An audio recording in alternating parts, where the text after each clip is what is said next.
மத்திய அரசின் இடைக்கால பட்ஜெட் மீது எதிர்பார்ப்புகள் அதிகமான வேளையில இடைக்கால பட்ஜெட் என்றால் என்ன, இன்னைக்கு என்னென்னலாம் பட்ஜெட்ல அரங்கேற போகுது அப்படிங்கிறத தெளிவாக இந்த செய்தி தொகுப்பில் பார்க்கலாம்.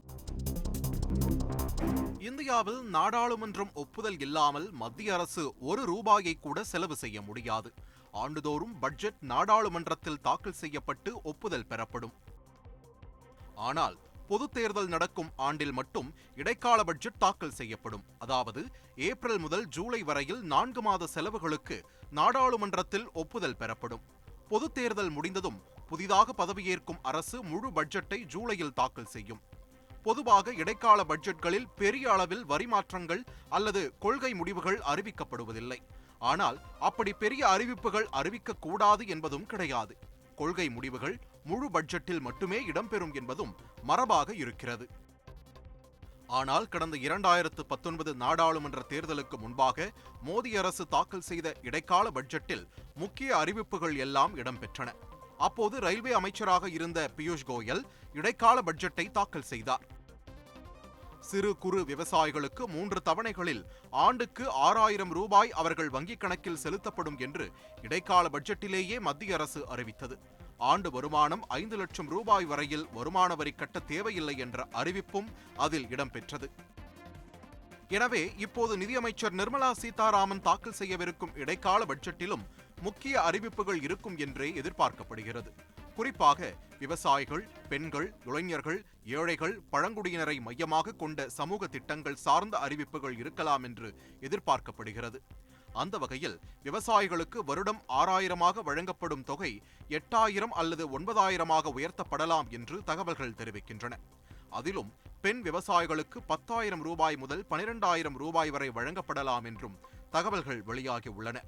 மகாத்மா காந்தி தேசிய ஊரக வேலை உறுதி திட்டத்திற்கான ஒதுக்கீட்டை மத்திய அரசு 47% அதிகரிக்க, அதாவது தற்போதைய ₹60,000 கோடி இருந்து 88,000 கோடியாக அதிகரிக்க வாய்ப்புள்ளதாகவும் தகவல்கள் வெளியாகி உள்ளன. ஆயுஷ்மான் பாரத் பிரதான் மந்திரி ஜன் ஆரோக்கிய யோஜனா திட்டத்தில் சுகாதார காப்பீடு தற்போதைய ₹5 லட்சம் இருந்து ₹10 லட்சம் உயர்த்தப்படலாம் என்றும் தகவல்கள் தெரிவிக்கின்றன. கிராமப்புற பொருளாதாரம் சார்ந்த கட்டமைப்பு அறிவிப்புகளும் இருக்கலாம் என்றும், தொழில்துறை வேலைவாய்ப்பு அதிகரிப்பது சார்ந்து முக்கிய அறிவிப்புகள் இடைக்கால பட்ஜெட்டில் இடம்பெறலாம் என்றும் எதிர்பார்க்கப்படுகிறது. மதுரையில் 20 வயதுடைய கல்லூரி மாணவர் ஒருவர் செய்த இரட்டை கொலை சம்பவம் பெரும் அதிர்ச்சியை ஏற்படுத்தியிருக்கு. விசாரணையில் இது காதல் விவகாரமா இருக்கும் அப்படிங்கிறது தெரிய வந்திருக்கு. இந்த சம்பவத்தின் முழு பின்னணியை இந்த தொகுப்பில் பார்க்கலாம்.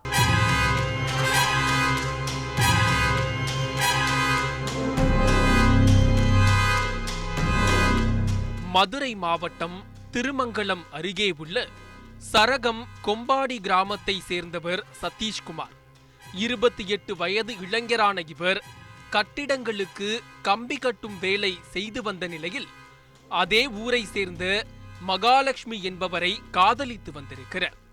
இளைஞரின் காதலை பெண் வீட்டார் சாதியை காரணம் காட்டி பிரித்த நிலையில் அவசரமாக வேறு ஒருவருடன் மகாலட்சுமிக்கு திருமணமும் செய்து வைத்துள்ளனர். திருமணமான ஒரே வாரத்தில் மகாலட்சுமிக்கு கணவருடன் கருத்து வேறுபாடு ஏற்பட்டதாகவும், இதனால் புகுந்த வீட்டில் இருந்து மீண்டும் பிறந்த வீட்டிற்கே அவர் கணவரை பிரிந்து வந்ததாகவும் சொல்லப்படுகிறது. இந்நிலையில் கணவரை பிரிந்து மீண்டும் தனது ஊருக்கே காதலி வந்ததை அறிந்த சதீஷ்குமார் மீண்டும் மகாலட்சுமியிடம் பழகி தொடர்ந்து செல்போனில் பேசி வந்ததாக தெரிகிறது.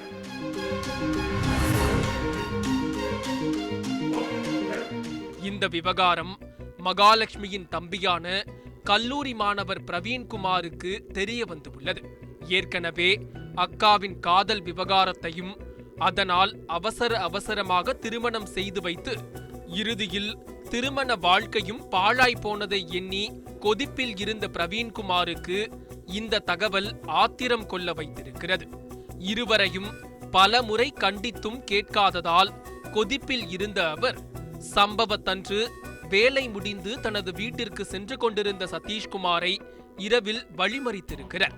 கையில் வைத்திருந்த மிளகாய் பொடியை அவரது கண்ணில் தூவி மறைத்து வைத்திருந்த அரிவாளால் கண்மூடித்தனமாக வெட்ட ஆரம்பித்ததில் சதீஷ்குமாரின் தலை துண்டானது பெரும் அதிர்ச்சியை ஏற்படுத்தியது.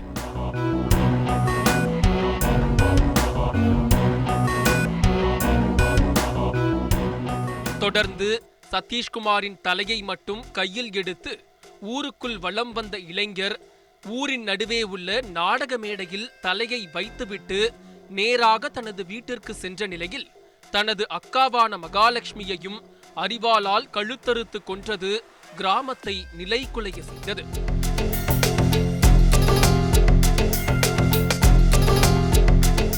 இதில் மகாலட்சுமியை பிரவீன் கழுத்தறுத்து கொன்றபோது பதறிப்போய் தடுக்க வந்த தன் தாய் சின்னப்பிடாரியையும் இளைஞர் அரிவாளால் வெட்டி கையை துண்டித்திருக்கிறார். தகவலின் அடிப்படையில் சம்பவ இடத்திற்கு வந்த போலீசார் படுகொலை செய்யப்பட்ட இரு சடலங்களையும் கைப்பற்றி மருத்துவமனை கொண்டு சென்ற நிலையில் கை துண்டிக்கப்பட்ட மகாலட்சுமியின் தாயையும் மீட்டு சிகிச்சைக்கு அனுமதித்திருக்கின்றனர். இந்த இரட்டை கொலை சம்பவம் மதுரையை ஸ்தம்பிக்க செய்திருக்கும் நிலையில் 2 தனிப்படை அமைத்து போலீசார் விசாரணை நடத்தி வந்தனர். இதனிடையே தப்பியோடிய இளைஞர் மதுரை பெருங்குடி காவல் நிலையத்தில் சரணடைந்ததை அடுத்து அவரிடம் போலீசார் விசாரணை நடத்தி வருகின்றனர். இதில் கொலை செய்யப்பட்ட இருவரும் வேறு வேறு சமூகம் என்பதால் கிராமத்தில் முன்னெச்சரிக்கையாக போலீசார் பாதுகாப்பிற்காக குவிக்கப்பட்டிருப்பது பெரும் பரபரப்பை ஏற்படுத்தியுள்ளது.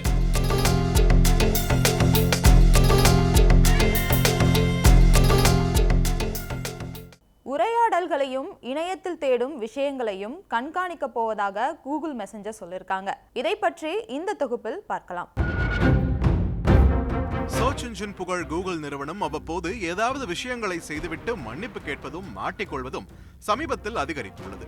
பயனர்களின் அந்தரங்க செய்திகளை எட்டி பார்த்த விவகாரத்தில் கூகுள் $5 மில்லியன் அபராதம் கட்டிய காலமும் உண்டு. தற்போது மீண்டும் அதே தவறை செய்ய காத்திருக்கிறது.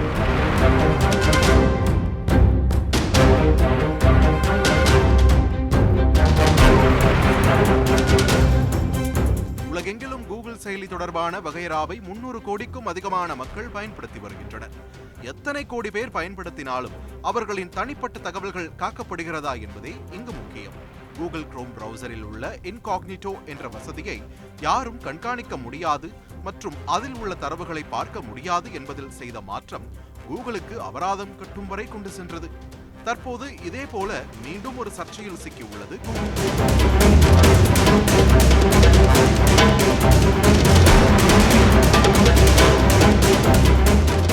கூகுள் மெசஞ்சரில் செயற்கை தொழில்நுட்பமான பாட்டை இணைக்கும் வேளையில் படுமும்முரமாக இறங்கியுள்ளதாம் கூகுள் நிறுவனம். இதன் பீட்டா வடிவங்களை தேர்வு செய்யப்பட்ட பயனர்களுக்கு வழங்கி முன்னோட்டம் காணும் முயற்சியிலும் இறங்கிவிட்டது.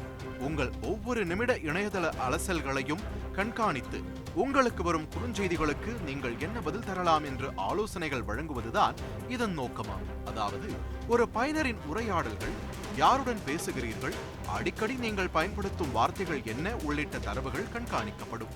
இதன் மூலம் பயனர்களின் அந்தரங்க விஷயங்கள் கண்காணிக்கப்படும் ஆபத்தும் உள்ளது. தனிப்பட்ட தகவல்கள் கார்ப்பரேட்டுகளுக்கு விற்பனை செய்யப்படலாம் என்ற சந்தேகமும் எழுந்துள்ளது.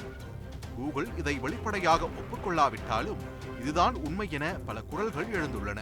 மாலத்தீவினை இந்தியர்கள் புறக்கணிப்பது அதன் சுற்றுலா தரவரிசை பட்டியலில் அம்பலமாகியுள்ளது. இந்த செய்தி குறித்து முழு பின்னணியை பார்க்கலாம். ஓரிரு வாரங்களுக்கு முன்னர் இளம் ஜோடிகளின் ட்ரீம் டெஸ்டினேஷனாக இருந்த மாலத்தீவு தற்போது இந்தியர்களால் புறக்கணிக்கப்பட்டு வருகிறது. காரணம், பிரதமர் மோடி குறித்தும் இந்தியா குறித்தும் மாலத்தீவு அமைச்சர்கள் பதிவிட்ட சர்ச்சை கருத்துக்கள்தான். முகம் சுழிக்க வைக்கும் இந்த கருத்துக்கள் இந்திய அளவில் கடும் எதிர்ப்புக்கு ஆளாகியது. அப்போது தொடங்கி மாலத்தீவின் மீதான தீரா காதலை துண்டித்தனர் இந்தியர்கள். அத்துடன் தற்போது ஆட்சி கட்டிலில் இருக்கும் அதிபர் முய்சு சீன ஆதரவை கொண்டிருப்பதாக குற்றஞ்சாட்டப்பட்ட நிலையில் இந்தியா மாலத்தீவு இடையேயான பிளவு அதிகரித்தது. இதன் விளைவாக மாலத்தீவில் முக்கிய சுற்றுலாவாசியாக கருதப்பட்ட இந்தியர்களின் எண்ணிக்கை மளமளவென குறையத் தொடங்கியது. இந்நிலையில்தான் மாலத்தீவின் சுற்றுலாவாசிகளின் தரவரிசை பட்டியல் வெளியாகியது. அதில் 2023 ஆண்டு வரை முதலிடத்தில் இருந்த இந்தியா தற்போது 5வது இடத்தில் உள்ளது. கடந்த டிசம்பர் 31ஆம் தேதி வரை 2,09,098 இந்திய சுற்றுலா பயணிகள் மாலத்தீவிற்கு சென்றுள்ளனர். இதன் மூலம் மாலத்தீவின் சுற்றுலா சந்தையில் 11% இந்தியர்களே இருந்துள்ளனர். தற்போது 3 வாரத்தில் இந்த நிலை தலைகீழாக மாறி இந்திய சுற்றுலா பயணிகளின் எண்ணிக்கை 5வது இடத்திற்கு சென்றுள்ளது. மாலத்தீவின் பொருளாதாரத்திற்கு முக்கிய பங்காற்றும் சுற்றுலாத்துறையில் இந்தியர்கள் பங்களிக்காதது பெரும் பின்னடைவாகவே கருதப்படுகிறது. சூழல் இப்படி இருக்க மாலத்தீவின் அரசியல் களமும் கவலையளிப்பதாகவே உள்ளது. புதிதாக அமைச்சர்கள் நிர்ணயிக்கும் விவகாரத்தில் நாடாளுமன்ற உறுப்பினர்கள் சட்டையை பிடித்து சண்டையில் ஈடுபட்ட காட்சிகள் வெளியாகி பரபரப்பை ஏற்படுத்தின. சீன ஆதரவு, இந்திய ஆதரவு என மாலத்தீவின் எதிர்க்கட்சிகளும் ஆளுங்கட்சியும் மோதிக்கொள்ள அதிபர் முகமது மொய்சுவிற்கு எதிராக நம்பிக்கையில்லா தீர்மானம் கொண்டுவர திட்டமிட்டுள்ளனர். பார்லிமென்டில் பெரும்பான்மை பலத்துடன் உள்ள முக்கிய எதிர்க்கட்சியான மாலத்தீவு ஜனநாயக கட்சி இதற்காக கையெழுத்து வேட்டையை தொடங்கியுள்ளது. மாலத்தீவில் உள்ளூர் அரசியல் மோதல் மட்டுமன்றி சர்வதேச அரசியல் மோதலும் நீடித்து வருவதால் பரபரப்பான சூழல் நிலவுகிறது. தொடர்ந்து மக்களுக்காக சேவையாற்றி வரும் நடிகர் பாலா அவர்கள் மலைவாழ் மக்களுக்காக புதிய ஆம்புலன்ஸ் ஒன்றை வாங்கி கொடுத்திருக்காரு. அதை பற்றி இந்த தொகுப்பில் பார்க்கலாம்.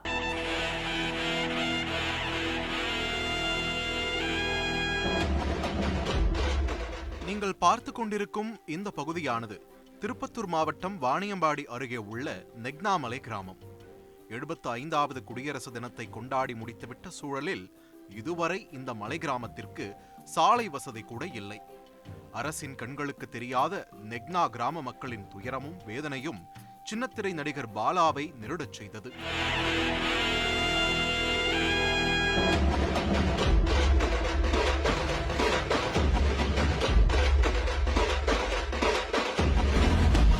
கடந்த அக்டோபர் மாதம் இப்பகுதியைச் சேர்ந்த ராஜா கிளி என்பவரின் மனைவி ராஜேஸ்வரி பிரசவ வலியால் துடிக்க தீப்பந்தத்தை ஏந்தியபடி 7 கிலோமீட்டர் தூரத்திற்கு டோலி கட்டி தூக்கிச் சென்றனர். இது பாலாவின் கவனத்திற்கு வர தன் நண்பரை அனுப்பி உண்மை நிலவரத்தை தெரிந்து கொண்டதோடு தானும் ஒரு முறை நேரில் சென்று பார்வையிட்டு திரும்பினார்.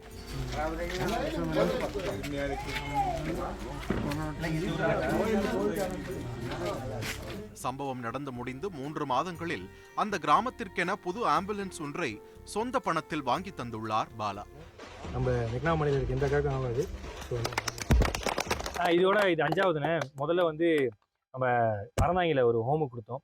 இந்த முதியோர்கள்லாம் இருக்குங்க, அவங்கள வந்து ஹாஸ்பிட்டல் கூட்டு போக கஷ்டமாக இருக்குன்னு சொல்லி அந்த ஹோமு கொடுத்தோம். அப்புறம் 2வது வந்து குன்றி கொடுத்தோம், 3 சோளக்கணை, 4 வந்து ஈரோடு வந்து சாலையோர மக்களுக்கு வந்து கொடுத்தோம். 5வது நம்மளுடைய நெக்னாமலைக்கு இந்த ஆம்புலன்ஸு. மலை கிராம மக்களின் மருத்துவ பிரச்சனைகளுக்கு ஓரளவு நிவாரணத்தை வழங்கியுள்ளது பாலாவின் உதவி. எளிய மக்களுக்கு இவர் செய்யும் உதவிகள் சிலரின் கண்களை உறுத்த சமூக வலைதளத்தில் பாலாவை மோசமான கமெண்ட்டுகளால் தாக்கியுள்ளனர். இப்படியே நீ பண்ணிட்டு இருக்கீங்க, நீங்க வந்து உங்களுக்கு ஏதாவது ஃபியூச்சருக்கு சேவ் பண்ணீங்கன்னு சொன்னா கண்டிப்பா நான் வந்து ஃபியூச்சருக்கு கண்டிப்பா சேவ் பண்ணிப்பேன். கண்டிப்பா இந்த விஷயங்கள் எல்லாமே நான் காப்பாற்றணும் நம்புறேன். அதை தாண்டி இன்னும் நிறைய பேர் வந்து அந்த கமெண்ட் பண்ண மாதிரி சிலர் வந்து என்ன பண்றாங்க, நீ ஃபியூச்சர்ல வந்து சிக்னல்ல பிச்சை எடுப்பேன், அப்போ கூட நான் வந்து உனக்கு பிச்சை போடாம தான் போவேன் அப்படின்னு சொல்லி சில விஷயம் சொல்றாங்க. தன் மீதான விமர்சனங்களை எளிதாக கடந்து செல்லும் பாலா தன் செயல்களால் விமர்சகர்களுக்கு தக்க பதிலடி வழங்கியுள்ளார். நானும் போய் யாரான்னு சொல்லி போய் உள்ள பார்க்கும்போது பிரைவேட் ஐடி விங் அப்படின்னு சொல்லி போட்டிருந்தாங்க. பிரைவேட் ஐடி என்ன, அதாவது யாராவது காசு கொடுத்தாங்கன்னா அவங்கள பற்றி நம்ம வந்து தப்பான விஷயங்கள்லாம் வந்து இது பண்ணலாம் அப்படின்னு சொல்லி சொன்னாங்க. நீங்கள் யாருக்காவது காசு கொடுத்து என்ன போய் தப்பாக போடுறதுக்கு என்கிட்டே காசு கொடுங்க, நானே வாங்கிட்டு தப்பாக போடுறேன். அந்த காசு மூலமா நம்ம பசங்க நிறைய பேர் செமஸ்டர் ஃபீஸ் கட்ட முடியாமல் கஷ்டப்படுறாங்க.